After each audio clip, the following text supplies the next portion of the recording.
इस आयत का प्रस्तुत के साथ क्या ताल्लुक है?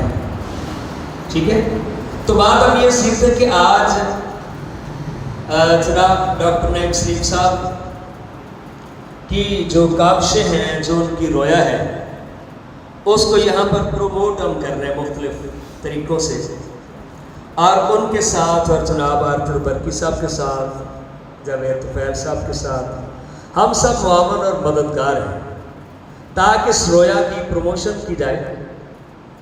तो ये आयत जो मैंने पढ़ी है, अगर कुल्हाड़ा कुंद है, यानी यूँ कह सकते हैं कि बहुत सारे बच्चों ने शायद देखा या ना हो, लेकिन अगर उसके जो मुंह है, उसका जो एज है, अगर उसके जो है वो धार उसकी सही नहीं है, ख़राब है, तो हम एक लकड़ी काटना चाहते हैं, वो किस तरह की कटेगी?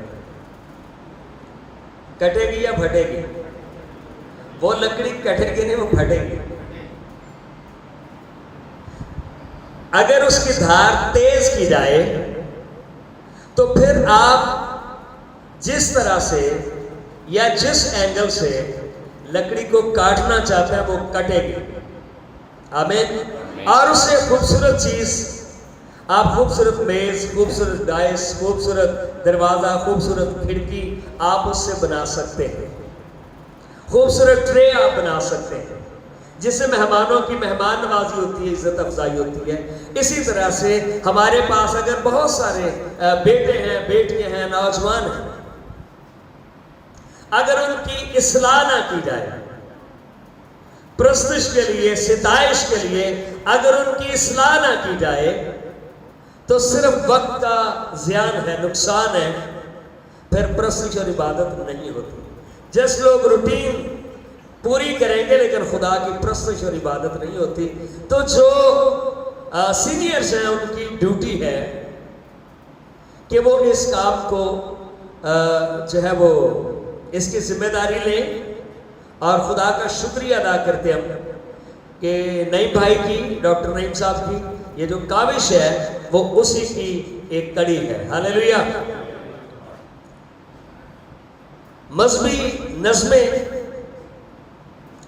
बुजुर्ग दौर से पहले भी अरसा दराज से मुरवज थी, लेकिन प्रस्तुत और सिताइश के हवाला से अगर देखते हैं तो बुजुर्ग दाऊद का नाम बहुत ऊंचा हमें नजर आता है। हालेलुया। ज़बूर की किताब के अंदर ज्यादातर चूंकि हिस्सा उनका है, इस तरह से दाऊद को ही ज़बूर का मुसन्नफ़ जो है वो जाना और पहचाना जाता है। लेकिन अगर बाइबल मुक़द्दस में देखें तो और भी मुख्तलिफ लोगों के ज़बूर जो है वो हमें जो है वो नज़र आते हैं। ज़बूर का लफ्ज़ी मतलब अगर लें तो उसका मतलब है खुदा की हम्दो सना करना, उसकी मदा सराई करना। आमीन। उसकी क्या करना? और जिस गीत के अंदर खुदावन की हम्दो सना ना हो, वो एक नज़्म तो हो सकती है लेकिन वो खुदा की सिताइश नहीं हो सकती।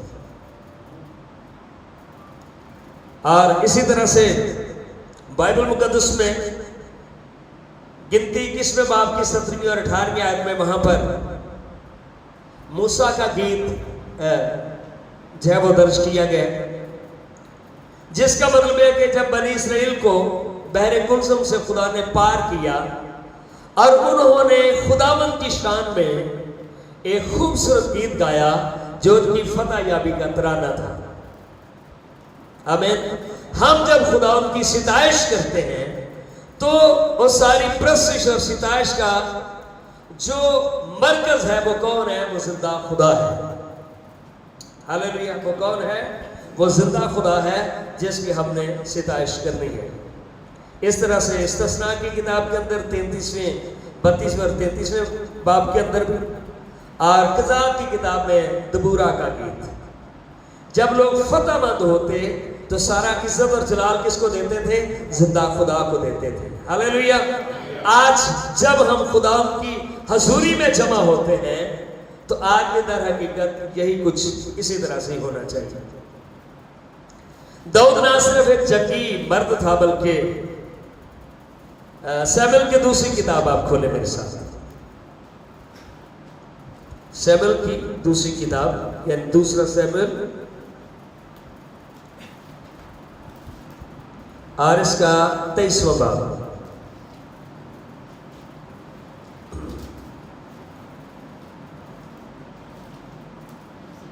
दूसरा शमूएल और इसका 23वां बाब और इसकी पहली आयत में लिखा है, दाऊद की आखिरी बातें ये हैं। दाऊद बिन यस्सी कहता है, यानी उस शख्स का कलाम है जो सरफराज किया गया और याकूब के खुदा का मंसूब और इस्राएल का शीरी नगमा साज है। तो यहां पे तारुफ है उसकी जिंदगी की आखिरी बातें। दाऊद बिन यस्सी कहता है, यानी उस शख्स का कलाम है जो सरफराज किया गया। सिताइश कौमों को सरफराजी बख्शती है। हालेलुया। कौमों को सरफराजी बख्शती है खुदा की सिताइश। याकूब के खुदा का मंसूब और इस्राएल का शीरी नगमा साज। दाऊद जब खुदा के लिए गाता था, बजाता था, खुदावंद की हजूरी वहां पर उतरती थी। हालेलुया। हम जब खुदा के लिए गाएं बजाएं, खुदावंद का तख्त वहां पर लगे जहां पर भी उसकी सिताइश हो। और तारीफ बताया गया है कि इस्राएल का शीरी नगमा साज, खुदा के लिए अजीम नगमे लिखने वाला, इस्राएल की फौजों का चीफ कमांडर। ये दो बातें मुख्तलिफ नजर नहीं में आती। एक जंगजू आदमी, लेकिन वो एक अच्छा शायर हो, एक अच्छा प्रस्तार हो, लेकिन ये सारी कामयाबियां खुदावंद की प्रस्तुश के वसीला से ही उसको मिली थी। हालेलुया। प्रस्तुश के वसीला से ही उसको सारी कामयाबी मिली थी। और खुदावंद की रूह ने मेरी मार्फत कलाम किया और उसका सुखन मेरी जुबान पर था। इस्राएल के खुदा ने फरमाया, इस्राएल की चट्टान ने मुझसे कहा, एक है जो सदाकत से लोगों पर हुकूमत करता है। जहां पर खुदा की सिदाइश होती है वहां पर खुदा का तख्त लगता है और खुदा फिर अपनी कुदरत को जारी करता है। इसलिए बहुत जरूरी है कि ठीक डायरेक्शन में लोगों को प्रस्तुत सिताइश करना सिखाया जाए। और इबादत के ताल्लुक से अगर हम देखते हैं, वो कोई इबादत नहीं होती जहां पर माबूद ना हो। जी, वो कोई इबादत नहीं होती जहां पर माबूद ना हो।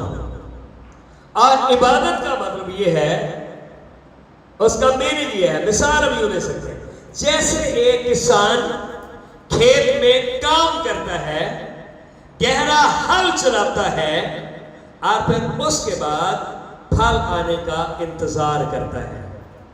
फल आने का, इबादत का मतलब यह है कि खुदावंद के लिए गहरी मेहनत करना। ऐसा नहीं है कि कोई भी आप गीत गाना शुरू कर दें। सरगोदा में एक जगह पर खिदमत के लिए हम गए, वहाँ के बड़े मशहूर पास्टर पास्टर अदीब अर्जन, उनके चर्च में, और मीटिंग बहुत जोरों पर जा रही थी। बहुत जबरदस्त खुदावंद की हजूरी और कुदरत छाई हुई थी। एक बुजुर्ग बार बार आज है वो दरखास्त भेज रहे थे कि मैं गीत गाना चाहता हूँ, मैं गाना चाहता हूँ। मैंने कहा चलो यार बाबा जी बुजुर्ग आदमी है, शायद इनकी जिंदगी की यही आखिरी ख्वाहिश हो, बाबा जी गा लो।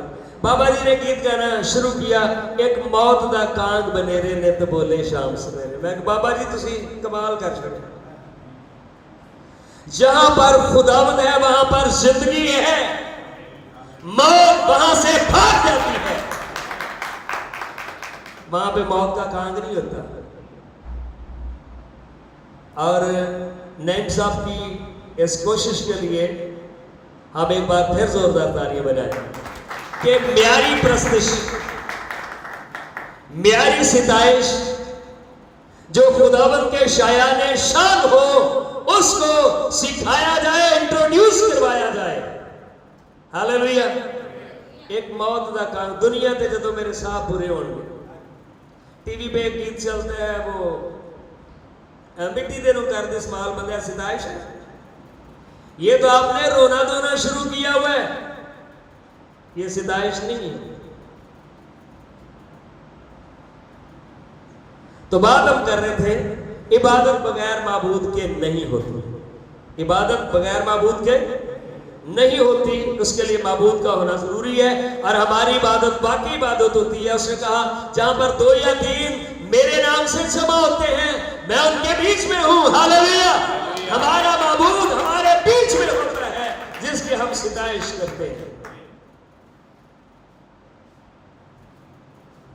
और ज़बूर की किताब के हवाले से अगर हम देखें, मुख्तलिफ जो ज़बूर है उनके ऊपर जब आप बाइबल में पढ़ते हैं कुछ हेडिंग्स भी आपको मिलती हैं।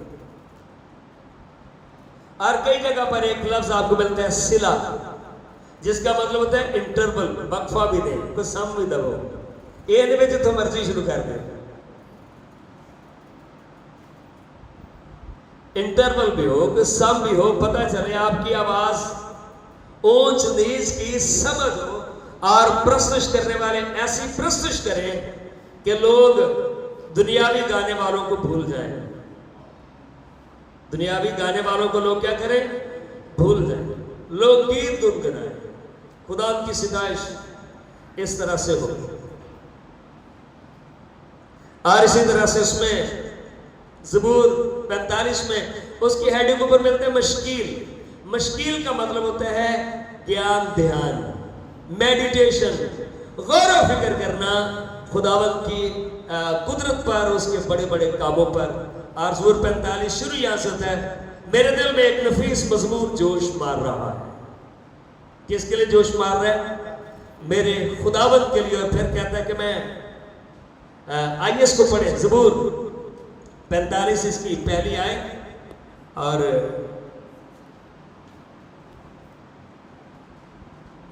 ज़बूर 45 और इसकी पहली आयत।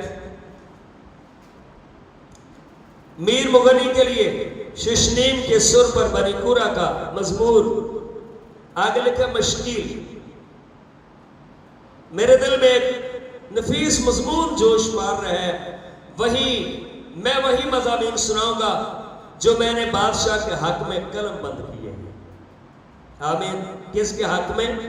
जो मैंने बादशाह, यानी यहां पर खुदावंद को वो बतौर बादशाह देख रहे हैं और उसकी शान के लायक मैंने कुछ मजमूर जो है वो कलम बंद किए। हमारी तहरीरों का मकसद, हमारी शायरी का मकसद खुदावंद के नाम को इज्जत और जलाल देना हो। हालेलुया। मैं वही मज़ामीन सुनाऊंगा जो मैंने बादशाह के हक में कलम बंद किया है। मेरी जुबान माहिर कातिब का कलम है। मेरी जुबान, यानी हम गाएं या तकरीर करें या बातचीत करें, अगर किसी ने गलत लिखा ना, कराची में तो अक्सर मिलता है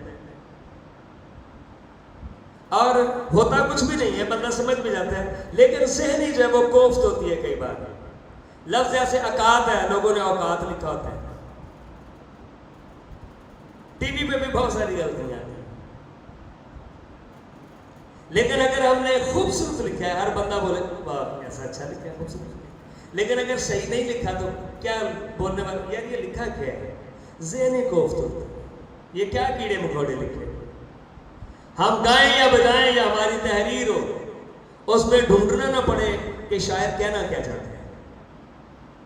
माहिर कातिब का कलम, लिखा हुआ भी हो, बंदा मुहारत भी रखता हो और लिखा हुआ उस पर इंसानों की आंखें टेक जाए, इंसानों की तवज्जो लग जाए, कान टिक जाए। हम गाएं या बजाएं, लोग रुक के सुनना शुरू कर दें। बंदा बजा क्या रहे, गा क्या रहे, सर दर्द ना ले।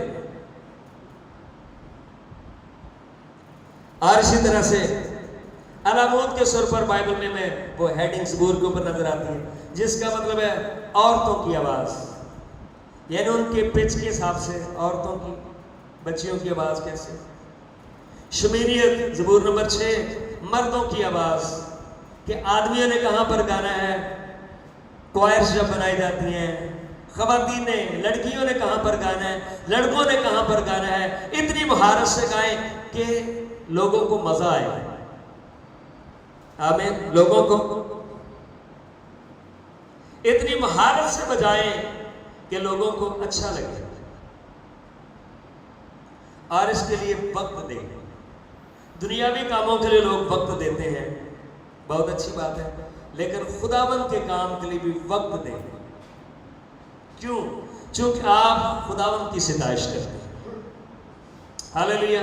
आप किसकी सिताइश करते हैं? आप खुदावंद की सिताइश करते हैं। खुदावंद की प्रस्तुति करना, ये क्या चीज होती है? प्रस्तुति करना, इसकी मिसाल आपको मैं यूं दे सकता हूं, जैसे एक पालतू जानवर अगर मालिक को देखे तो उसके एक्सप्रेशन क्या होते हैं? हाँ जी, क्या हो सकते हैं? एक बिल्ली की मिसाल दे सकते हैं। हाँ जी, जावेद साहब ये कह रहे हैं कि अगर बिल्ली है वो अपनी जो है वो फौरन आएगी, वो कदमों को चाटना शुरू कर देते हैं। और प्रस्तुति के लिए जो यूनानी लफ्ज है वो प्रोस्क्यूनियो, जिसका मतलब है उसके कदमों को चूमना, कदम बोसी करना। आमीन। और लिखा एक औरत शमौन के घर में थी, यीशु मसीह की उस घर में दावत, और वो औरत आई, उसने अपना इत्रदान तोड़ा और यीशु मसीह के सर पर उसने अपना इत्र, वो इत्रदान तोड़कर इत्र, कीमती इत्र यीशु के सर में उसने उंडेला, और वो अपने गुनाहों पर मातम कर रही थी, और अपने आंसुओं के साथ खुदावंद के पांव भिगो दिए, और सर के बालों से, जो एक औरत की इज्जत और हुर्मत है, यीशु के पांव साफ कर रही थी। शमौन, उसने यीशु के लिए उसे कहा, मेरा ख्याल है कि यीशु मसीह, मैं तो उसे बहुत बड़ी शख्सियत समझता था, लेकिन शायद ये इस औरत को पहचान नहीं सकती। यीशु ने कहा, शमौन, मुझे तुझसे कुछ कहना है। उसने जी साहब बोले। उसका, मैं तेरे घर में आया, तूने पांव धोने के लिए मुझे पानी नहीं दिया, लेकिन ये औरत, जब से मैं आया हूं, जब से ये औरत आई है, अपने आंसुओं के साथ इसने मेरे पांव भिगो दिए और सर के बालों से इसने साफ किए हैं। जिसके ज्यादा गुनाह माफ हुए वो ज्यादा प्यार दिखाते हैं। खुदावंद की सिताइश लोगों के दिलों को तोड़ दे के वो तौबा करें, उनकी जिंदगियां बदले। आमीन। ये है खुदावंद की प्रस्तुति करना। जानवरों को पता है, यशायाह पहले बाब में लिखा है, गधा अपने मालिक को पहचानता है, बैल अपने मालिक को पहचानता है, और गधा अपने साहब की चरनी को। लेकिन मेरे लोग गलियां च मंडलाते फिरते रहते वाले, मेरे लोग गलियों में मंडलाते रहते हैं। कितने जा रहे हैं? फौत कितने जा रहे हैं? तीजे ते जा रहे हैं, 10वें ते जा रहे हैं, रिश्ता करने जा रहे हैं इतवार वाले दिन। मेरे लोग कुछ भी नहीं जानते। इसलिए कौम का हाल फिर लिखे, तलवे से लेकर चांदी तक सारा बदन बीमार है। सारा बदन क्या है? क्योंकि उन्होंने पहचाने नहीं। अब खुदावंद खुद प्रस्तारों को ढूंढ रहा है। आमीन। सामरी औरत से जो डायलॉग है यीशु मसीह के, और वो कह रही थी कि हम कहते हैं यरूशलेम के पहाड़ पर प्रस्तुति करनी चाहिए, यहूदी कहते हैं यरूशलेम में होनी चाहिए। यीशु ने कहा, मेरी बहना, अब ना इस पहाड़ पर प्रस्तुति होगी ना वहां पर होगी, बल्कि अब तो खुदावंद अपने लिए ऐसे प्रस्तार ढूंढता है जो रूह और सच्चाई से उसकी प्रस्तुति करे। अब वो खुद ढूंढ रहा है। आमीन। ढूंढा किसको जाता है? जो बहुत ज्यादा, जो चीज बहुत ज्यादा, उसको ढूंढा नहीं जाता। जो कामयाब हो, जो कम दस्तयाब हो, उसको ढूंढा जाता है। यानी बहुत सारे लोग, आपको भीड़ मिल सकती है, लेकिन प्रस्तार कम है, उनको ढूंढना ही पड़ता है। उनको और प्रस्तुति इंसानों के म्यार को बहुत ऊपर ले जाती है। लोग कहते हैं बहुत सुर से अगर गाया जाए गिलास टूट जाते हैं। हाँ जी, क्या टूट जाते हैं? दीवार को तोड़ना मुश्किल है या गिलास को तोड़ना मुश्किल है? जोशुआ बनी इस्राएल का लीडर, 6 दिन उन्होंने कहा इस शहर के गिर्द गश्त लगाओ करोगे। आज 7वें दिन फिर 7 कायम थे आगे। उन्होंने जब नरसिंगे फूंके और खुदावंद की हजूरी यरू की दीवारों पर आके ठहर गई और वहां पर सर आया और दीवार टूट गई। आमीन। क्या यार उस बंदे ने गाया होगा जिसने गिलास तोड़ दिया? आपके सामने खुदा उन दीवारों को भी तोड़ देगा। हालेलुया। इससे मुराद सिर्फ ब्लॉक्स की दीवारें नहीं, इससे मुराद मसाइल की दीवारें, हालात की दीवारें, कर्जों की दीवारें, बीमारियों की दीवारें, जहां पर प्रस्तुत होगी ये टूट जाएगी। Hallelujah, hallelujah. और हो सकता है आप पास्टर हैं, आप नहीं सॉरी मैं गीत शीत मैं तो नहीं गा सकता, मैं कोई क्वायर वाले आएंगे तो फिर गावांगे, ना बजा सके ना तो गा सके, मैं सिर्फ कलाम सुना सकता। तीनों पास्टर किने बनाया? होंठ खुल सकते नहीं तेरी सना के वास्ते। वाह कैसी गल है। खुदावंद के लोग उसके प्रस्तार होते हैं। हालेलुया। और फिर लिखा है यशुआ की किताब में अगर पढ़े आप 10वें बाब की 12वें आयत में, तो लिखा है जंग लगी थी अमालेकियों के साथ और यशुआ ने कुछ आए होंगे तो उनका पाजी ए रिदम बहुत अच्छा बने कि असी दुश्मनों को मारते जाने ते असी पर है थोड़े, अगर मौका दे दिए इनको रेस्ट मिल गई तो फिर इन्होंने हमें नहीं छोड़ना। तो यशुआ ने जिबोन और अय्यालून की वादी में खड़े होकर उसने चांद और सूरज को रोक दिया, स्टॉप कर दिया। यह है प्रस्तुत करने वालों का इख्तियार। चांद और सूरज को बंदा रोक दे, प्रस्तुत करना कोई छोटा काम? क्या काम? छोटा काम है प्रस्तुत करना। बाइबल में कसम चांद और सूरज को रोक दिया। जोशुआ की किताब के 10वें बाब की 12वीं आयत मैंने आपको बताया, चांद और सूरज को रोक दिया। और दिन के 7 बजे सूरज गुरूब हो जाए और नहीं आज तो दिन 7 बजे नहीं गुरूब होएगा, अगले 7 बजे तक ले जाते। कहां तक ले जाते? उसने रोक दिया जोशुआ ने चांद और सूरज। कितना बड़ा इख्तियार है, और ये प्रस्तुत करने वालों को ये इख्तियार हासिल है। हालेलुया। प्रस्तुत करने वालों को ये इख्तियार हासिल है। पौलुस और सिलास लिखा जेल के अंदर थे, उनके ज़हन में एक आया, हो सकता है इंसानी सोच से अगर देखा जाए किसी एमपीए को पकड़ो यार, किसी एमएनए को पकड़ो और अगर नहीं यार चलो हम खुदावंद की सिताइश करना शुरू करते हैं। आज क्या है, जब वो गीत गा रहे, हमद के गीत गा रहे थे और कैदी सुन रहे थे, कैदी। और फिर लिखा है कि खुदा का पाक रूह उस जेल के कमरे के ऊपर आकर जुम्बश करने लगा और कैद खाना की नींव हिलने लगी। हालेलुया। कैद खाना की नींव हिलने लगी और जो कैदी वहां पर थे उनकी बेड़ियां खुल गई। यह है खुदा की प्रस्तुत करना, लोग आजाद हो जाएंगे। और हम प्रस्तुत किसको सुनाते हैं? हो सकता है नाराज हो जाए, किसी दाद ही नहीं देती। वो भाईजान बंदियां को नहीं सुना रहे प्रस्तुत से,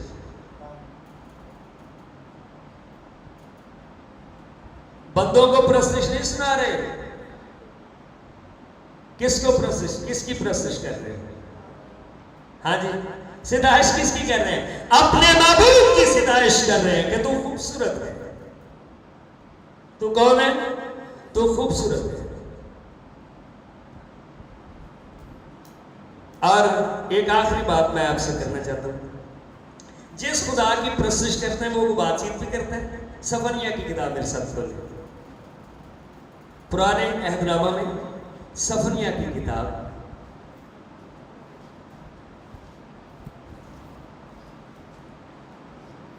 और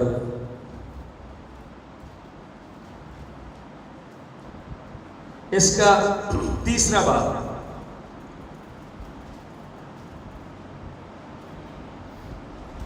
इसकी आयत नंबर 16 में लिखा है। 15 से पढ़ते हैं। खुदावंद ने तेरी सजा को दूर कर दिया। खुदावंद ने तेरी सजा को, उसने तेरे दुश्मनों को निकाल दिया। खुदावंद इस्राएल का बादशाह तेरे अंदर है। इस्राएल का बादशाह तेरे, वो तेरा बादशाह तेरे दरमियान में है, तो फिर खौफ किस बात का है? डर किसी बात का?